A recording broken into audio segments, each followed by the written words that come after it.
for me personally, a rights-based approach is about recognising the articles of the Convention on the Rights of the Child, having those as a goal, the realisation of those rights, and also using those as a guide in kind of how we approach our work.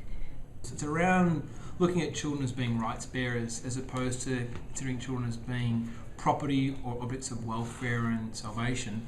So when we think of a child as being a rights bearer, we're saying that that child has dignity and rights by virtue of being a human being. It's looking at the role of children in international development and the way that we partner with them, and including children and young people in the continuum of the project cycle as partners throughout the way that we work.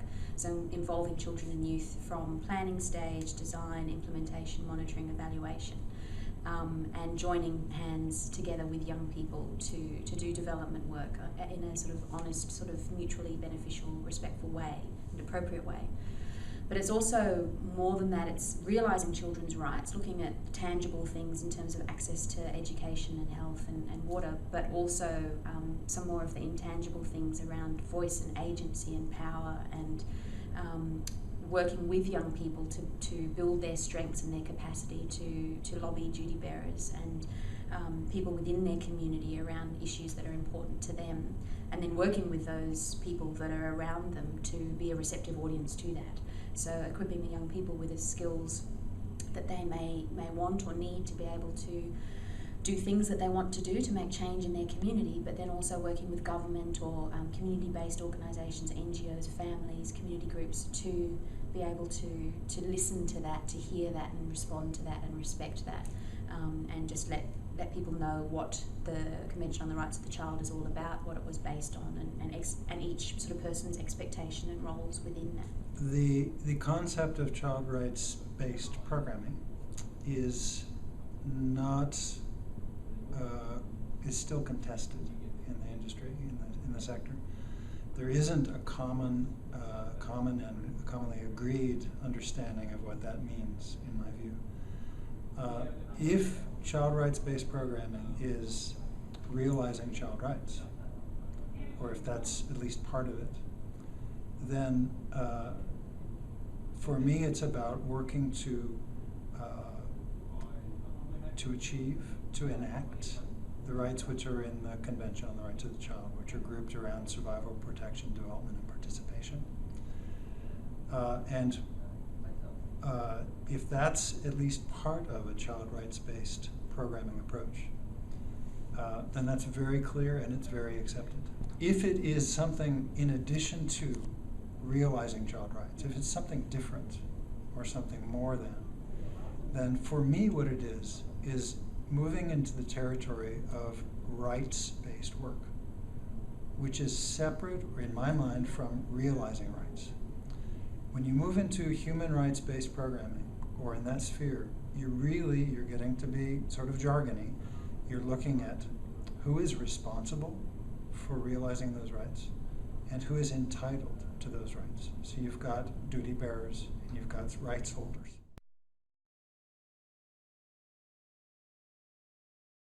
Okay, so UNICEF works a lot with government to build capacity. In some areas, a lot of progress can be made. In some areas, areas of children's rights can be very underfunded. So in the area of child protection, if there's not a lot of resource or capacity at a government level, it can take a lot of time to get governments to a point of allocating resource to key ministries that are responsible for meeting children's rights. So for example, in Cambodia, where you have government kind of social workers responsible for children's rights, on one level UNICEF can work with them to build capacity, but they're also having to advocate to government to lift the freeze on recruitment, for example, because the numbers of social workers is not sufficient to actually see protection of children prioritised at a district and commune kind of level. I think some of the key challenges to applying the rights-based approach is, I guess, really getting a good grasp of the country and local context. And there's always barriers in terms of the partners you work with, or I guess cultural leaders or religious leaders, in terms of making realising or working towards realising these children's rights a priority. Another thing that's quite specific to Clan is because we often deal with children with chronic health conditions, there's often a stigma around that, and so that non-discrimination is a human rights principle that's really quite key throughout the process of our work, as well as I guess a key indicator or outcome in terms of achieving what we set out to. Yeah, so the key challenges for a rights-based approach are enormous, but I think one of the key things is that when it's done properly, it's quite transformative, not just for children but for the society in which they live. So at the present time, one of the bigger obstacles is actually understanding what a child rights-based approach means, and we haven't necessarily got consensus amongst all actors on that, but we're working towards it. There's resistance to the idea of rights, because rights are often seen as being about claims and trumps, when in fact a rights-based approach is about balancing rights and entitlements against other groups in society. And we also have this sort of anxiety with parents particularly, that we have rights for kids that will undermine parental authority. The reality is that a rights-based approach is around balancing parental guidance with children's developing autonomy, but there's often a perception that rights undermine families, which is not in fact the case. Some of it is the settings that we're working in. So in some of the cultures and some of the communities where we work, rights in general is not a word that's looked upon favourably, and there may be persecution and various things when you're working in that space. But also there's been cases where I've read of cases where young people have been taught their rights, and then they go home and they start to speak out around the table with mum and dad, and they start to get abused by their family because all of a sudden they're speaking out and they're doing things that just doesn't fit within the community or the family environment. So being able to teach rights with responsibilities, both for the young people and for their community, is very important. Some of the other barriers that I've heard and come up with are around capacity, so financial resources, time constraints, competing priorities. When you're working in international development, as you know, there's always so many things that you could be doing at the one time, and resources are limited. So trying to do it really, really well and really thoroughly takes a lot of time, and it also takes a lot of skill and expertise in the development actor themselves. So often development facilitators may be great at working with a younger age range, but they may not have worked with youth, but they're expected to do that, or vice versa. And giving the time to reflect and learn and train people to be able to work with children in an appropriate way is expensive and timely. So that's a potential barrier as well. So first thing I think is to reflect internally about why we ended up that approach as opposed to other approaches. And I think there's some strong reasons for doing so. If you believe in the idea that people are worth something, then children in fact have value. And once you identify that internally, then you want to create systems whereby those organisations and their staff actually understand what's meant by a rights-based approach. The danger is that we often see the rhetoric of rights being used but the substance being avoided. So if we drill into the substance, we're talking about making sure that principles like participation of children are given really serious consideration, and that as adults we're prepared to recognise the evolving capacity, the agency, resilience and expertise of children in ways that perhaps we haven't in the past. So once you develop that internal capacity, then you've got to realise about transforming that into a sort of global setting, and that of course is a whole other set of challenges there as well. Too enormous to list now, but I think it's being aware that when we try and advocate for children's rights, we want to maintain our commitment to the cause, but at the same time be aware that sometimes we have to use different strategies to persuade states, donors, other actors that in fact rights are an appropriate way forward. Look, I think in countries where people's rights haven't been met, that expectation that they have rights and how to go about that is sometimes very limited. Sometimes, if there isn't government legislation in a regulatory environment, how do you empower people to demand those rights? So I think that there needs to be both for there to be an enabling environment. There has to be some kind of regulatory or legislative framework. If you expect people to be able to know, well, what is the process, what's the procedure, who do I go to claim those rights. Certainly for UNICEF, communication for development is a really core approach that we use, which is basically raising awareness of rights holders about how they access what's available. So we've invested quite heavily in child and youth participation training and that approach in all of our work. So all of our country office staff have been trained in that and have, I'd say, a pretty good understanding of it and the way that they work. They've got some tools and things that they work with, and there's quite some sort of innovative ideas coming out of some of the country offices. But we also put it in practically into a lot of the work. So for example, there's specific monitoring and evaluation indicators that relate to child rights issues. So there are some around child protection, there's some around participation, there's specific indicators that we've got around voice and agency and power and that sort of stuff, which just jogs people to have to continue to think about that and to sort of incorporate it into their work.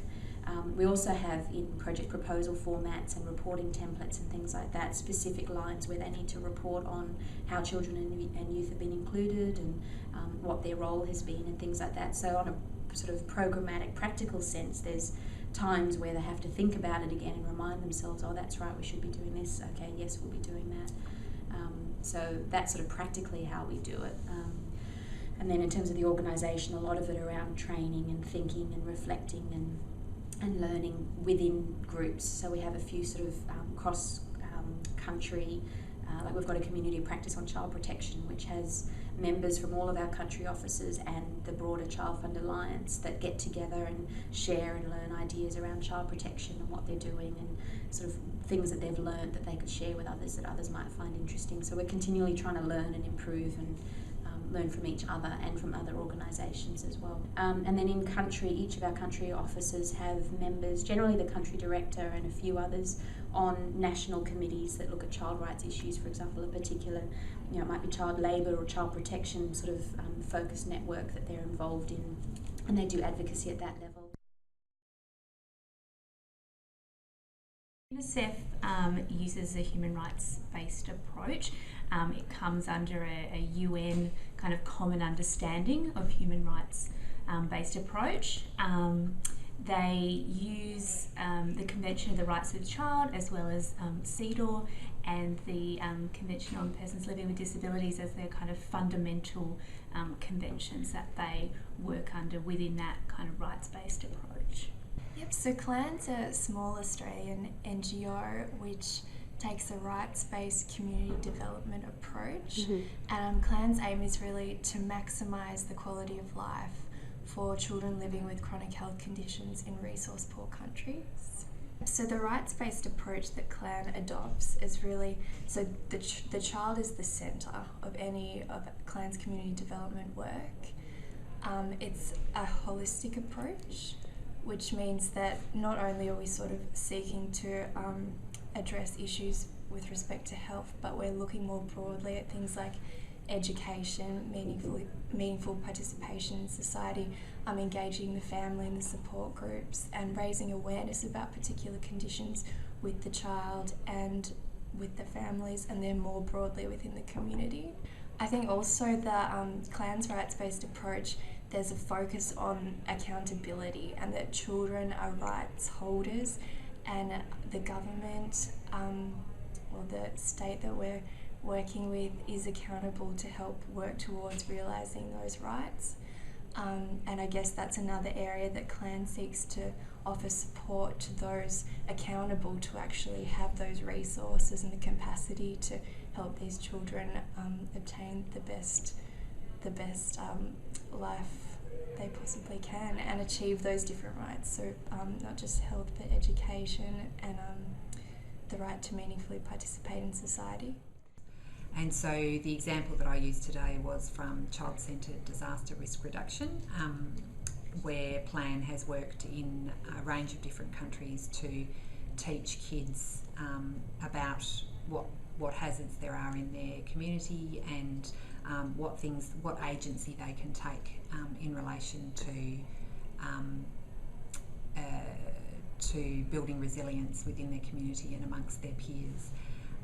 And that was a project that has led to kind of unexpected and really kind of quite transformative results for the children in those communities. So the example that I've used today is a school in the Philippines where, as a result of that training on disaster risk reduction, the kids have actually lobbied within their individual community to move their school because it was in the zone where a landslide, or it was at risk of being destroyed by a landslide. So that project had that outcome, despite the fact that the program design didn't actually start with that intention in mind.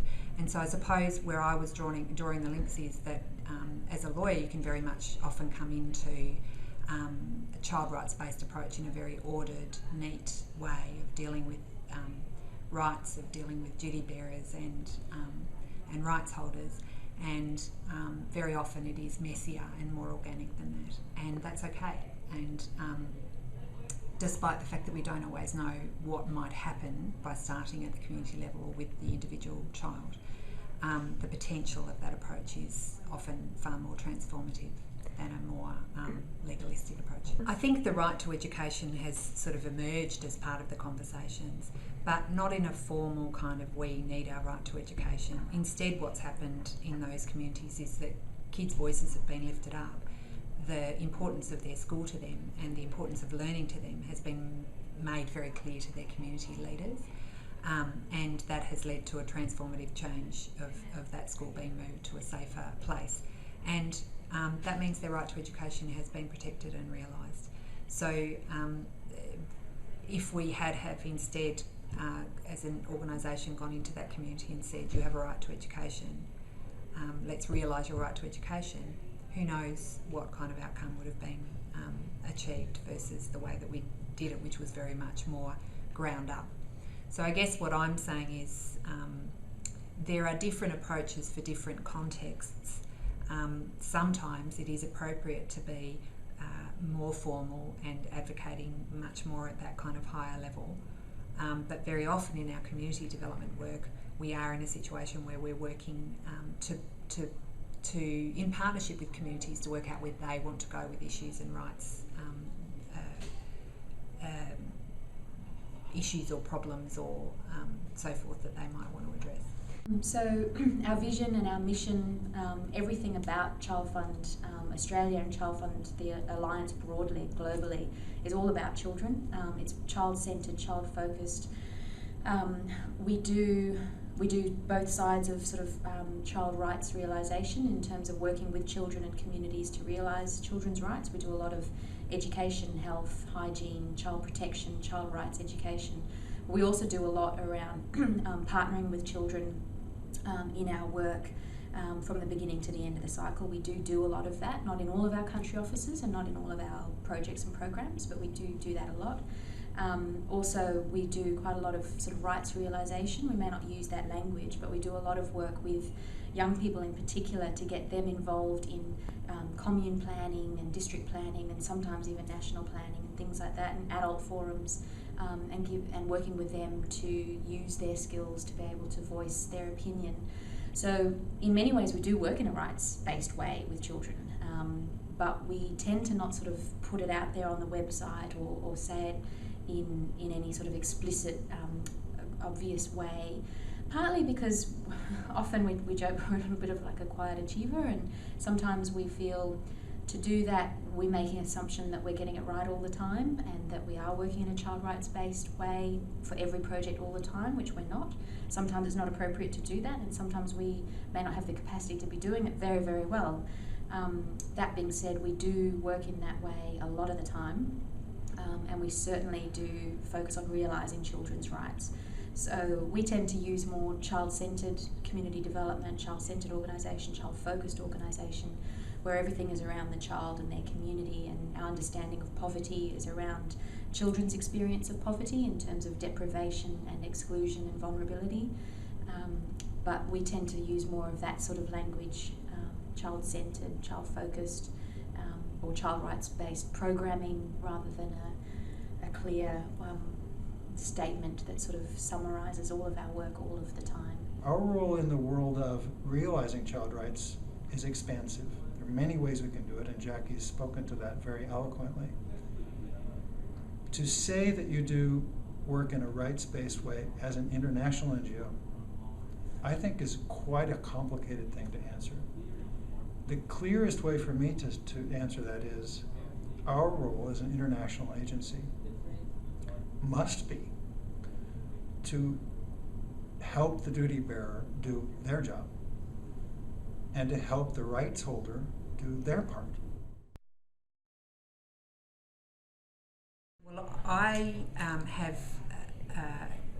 come to sort of the child-centred community development from a different angle, because I've come into Plan as a lawyer, using, I suppose, a much more rigid sort of approach of looking at what rights are being infringed or violated, and also then kind of what you do in terms of advocacy and sector building around rights.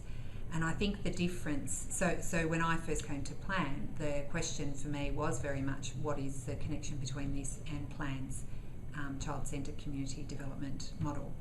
And I think over the course of the time that I've been here, what I've learnt from the programmatic approach that we take is that rather than starting with the question about what right has been violated, the child-centred community development approach starts with the child in where they live and the issues that are there for that child, and is led very much by the child and their community as to what outcomes they see as being important for themselves. When you're looking at child-centred community development as an approach, accountability and duty bearers are very much in the mix of what we do and the work that we do. But it may not necessarily happen in the kind of neat, even way that a formal, legalistic, human rights-based approach would indicate. So working with duty bearers might mean working at the community level or with religious leaders. It might mean working at the state level, but it will depend very much on the context. Okay, so there's a lot of different approaches being taken by development agencies, and at the end of the day, sometimes a label can be misleading. It may be that in fact a rights-based approach is very similar in substance to a community-centred development approach as well. The key thing, I think, is to make sure that we don't get trapped in processes that in fact don't recognise the value of children and the capacity of children to make a contribution to, I suppose, improving their environments and lived surroundings as well. So it may be that in substance, if we look carefully at how a community-based approach is understood, it's not as great as we might think when it comes to a rights-based approach. So part of the thing is about making people feel comfortable that what they're already doing will reflect some of the core principles of a rights-based approach. There are, of course, differences. You know, rights are about claims rather than discretion. Rights demand accountability. Rights are found in human rights instruments, but a lot of those practices that inform community-centred development approaches are actually already consistent with a rights-based approach anyway. It's a little bit, I think what we're getting out of today is it is a little bit, there's no one-size-fits-all to rights-based approaches, and so therefore this sort of notion of why this model versus that model isn't necessarily the right question to be asking. This model of a human rights-based approach can be applied within many different contexts, and in Clan's case it can be applied to not only different countries but different health conditions, and so it's something that's quite effective because it's really driven by the community, which I think is crucial, and it also, I think it really sets up that idea that children do have dignity, they have rights, particularly those that may be marginalised and more vulnerable because of this health condition, and that the government or the community has a responsibility to ensure that their rights are realised. For me, I suppose it comes from an idea that there's a moral commitment to the idea that children have rights, as do adults, and that we as adults have a capacity to ensure and protect those rights. So there's that sense of dignity underlying a rights-based approach. But beyond that, I actually see it as being a really pragmatic and principled way to address problems that confront children. And if you look at a rights-based approach, it's around balancing competing priorities, around recognising voice and expertise of children, and actually producing much more efficient outcomes. So whilst people think of rights sometimes as being a very abstract concept, when you apply a rights-based methodology, you actually can generate really sound policy-making processes that lead to really sustainable, efficient and enduring outcomes, which are in fact owned by and supported by populations, including most importantly children. I think there's many, but for starters, for example, involving children from the very beginning of a project can mean that your project is more appropriate, that it's more responsive to the needs of the children and youth in that community, that it may therefore be more sustainable or more effective, that it's informed by everyone within the community, and children and youth are a valid member of society and of the community, and their opinions are important. Obviously, not all of the time will their opinions be relevant, particularly for younger children, but what they think and feel is very, very important, and they can add a lot of value to development work. We've seen quite a shift in projects where we've involved children and young people more than others in terms of the relevance of the project and the respect that we can get from elders within the community when they start to realise that, wow, these people actually do have an opinion and it is important. It also has obvious knock-on effects in terms of child protection benefits, child rights benefits just broadly.